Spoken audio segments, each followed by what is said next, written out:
100 जवाबों से अच्छा है मेरा ये बवाल, ताकि आर्थिक घोटाले के हर पहलू से बचते रहें केजरीवाल। अपने को संविधान से ऊपर समझना है या नहीं? आप सीएम से ऊपर तो अपने को समझ रहे हैं, ये समझ सकते हैं, पर अब लग रहा है आप अपने को संविधान से भी ऊपर समझ रहे हैं। धन्यवाद। आपके प्रश्न सादर आमंत्रित। मित्रों, आप सभी जानते हैं कि दिल्ली में मुख्यमंत्री है भी और नहीं भी, और जो मुख्यमंत्री नहीं है वो मुख्यमंत्री है भी, यानी अस्थायी मुख्यमंत्री और एक्चुअल मुख्यमंत्री दोनों के बीच का द्वंद्व देखते हुए दिल्ली की जनता के मन में कई प्रश्न तो उठ ही रहे थे। अब संवैधानिक व्यवस्थाओं और कानूनी दृष्टि से भी प्रश्न उठने शुरू हो गए।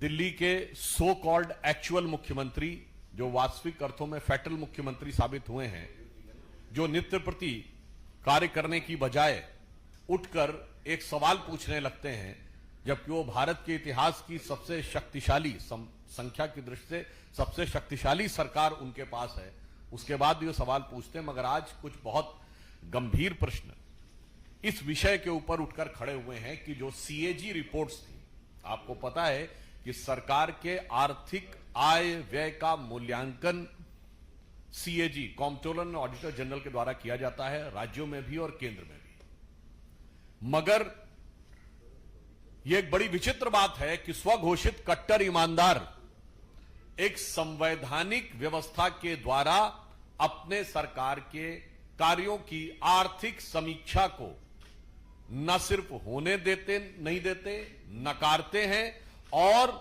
सदन के पटल पर रखना नहीं चाहते हैं।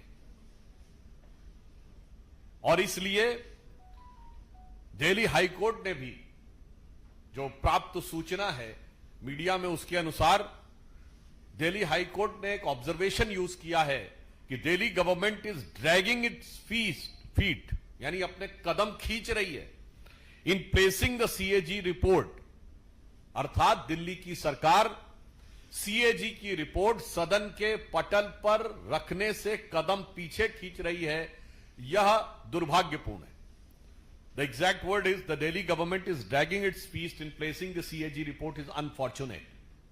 तो मुझे लगता है कि अब यह बात और भी स्पष्ट हो जाती है कि दुर्भाग्यपूर्ण स्थिति सिर्फ विकास कार्यों में नहीं दिख रही है। दुर्भाग्यपूर्ण स्थिति सिर्फ पर्यावरण में, सड़कों पे, जल भराव में और सरकारी व्यवस्थाओं में ही नहीं दिख रही है, संवैधानिक व्यवस्था में भी अब यह दुर्भाग्यपूर्ण स्थिति दिखने लगी है। इससे पूर्व करीब अक्टूबर के महीने से लेकर आज तक तकरीबन 1 दर्जन सीएजी की रिपोर्ट्स हैं, जो आर्थिक समीक्षा की रिपोर्ट्स हैं दिल्ली सरकार की, जिसे कि दिल्ली के विधानसभा के पटल पर नहीं रखा गया है, जिसको लेकर प्रश्न पूछे गए हैं और न्यायालय के द्वारा भी यह प्रश्न उठाए गए।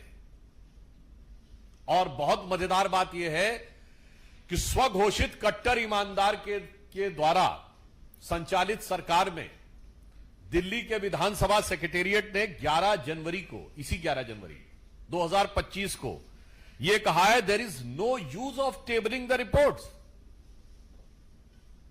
यानी कोई आवश्यकता नहीं है रिपोर्ट्स को टेबल करने की। जबकि हमारे 7 विधायकों ने इस विषय को लेकर लिखित प्रतिवेदन विधानसभा अध्यक्ष को दिया कि जो जो सरकार की आर्थिक समीक्षा की रिपोर्ट्स आ रही हैं उन्हें सदन के पटल पर क्यों नहीं रखा जा रहा है। मगर मैंने कहा ना, स्वघोषित कट्टर ईमानदार अपनी सरकार की आय व्यय का लेखा रखने को आवश्यक नहीं मानते, जबकि न्यायालय उसको दुर्भाग्यपूर्ण मान रहा है।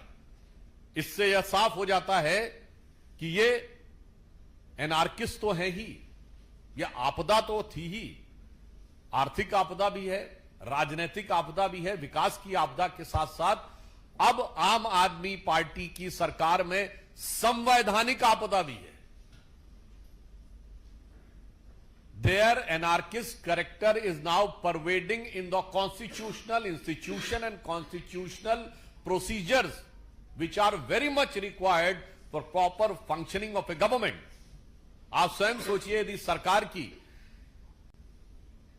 आर्थिक आय व्यय की समीक्षा को सार्वजनिक ही नहीं करना चाहेगी सरकार, तो क्या ये अपने आप में एक बहुत बड़ी संवैधानिक चुनौती नहीं है? और मजे की बात यह है कि जो अपनी सीएजी रिपोर्ट सदन के पटल पे नहीं रखते, वो हर बात पे आके सवाल पूछते हैं। सरकार आपकी है, मुख्यमंत्री आपकी हैं। वैसे तो मेरे विचार से अस्थायी मुख्यमंत्री नहीं, सरकार ही अस्थायी है, जो कि अब चंद दिनों की मेहमान है। परंतु उसके बाद आप आकर सवाल नहीं पूछते, सवाल ही पूछते रहते हैं, जवाब नहीं देते। चलिए, राजनीतिक जवाब मत दीजिए, वो तो आपकी स्टाइल ऑफ फितरत समझते हैं कि आकर अनेक प्रकार के अनर्गल आरोप और आक्षेप लगाना आम आदमी पार्टी की फितरत है।